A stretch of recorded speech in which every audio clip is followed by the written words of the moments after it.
நீங்கள் கேட்டுக்கொண்டு இருப்பது கனேடிய தமிழ் காற்று. காற்றிலே அடுத்து வர இருப்பது ஒரு கவிதை. இந்த கவிதையை எழுதியவர் எங்களது கலையத்து கவிஞர், அன்பு அறிவிப்பாளர் கவிதாயினி ஆர்ஜி தயாளினி சிவநாதன். அந்த நல்ல உள்ளத்துக்கு நன்றிகள் சொல்லிக்கொண்டு கவிக்குள் செல்வோம். கவிதை சிறகுகள் பறப்பதற்கே. சிறகுகள் பறப்பதற்கே.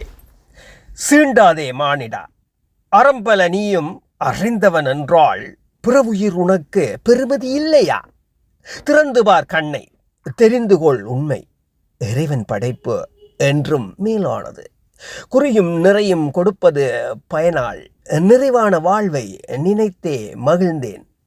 சிறையில் வாழச் செய்யாதே என்னை.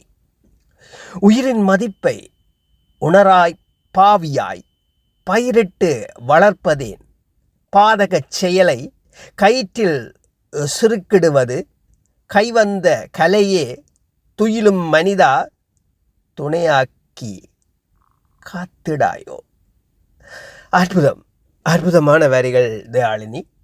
நமது கலையத்து கவிஞர், தாயத்தில் இருந்து நமது கலையத்து அறிவிப்பாளர். வாழ்த்துக்கள் தயாளினி. மீண்டும் அடுத்த கவியை கூட உங்களை சந்திப்பேன் என்று கூறிக்கொண்டு விடைபெறுகின்றேன். இது ஆர்ஜிஆர் மோகன் மற்றும் அன்பான அன்பு உள்ளங்களே, உங்களிடமிருந்து விடைபெறுகின்றேன். நீங்கள் கேட்டுக்கொண்டு இருப்பது கனேடிய தமிழ் காற்று.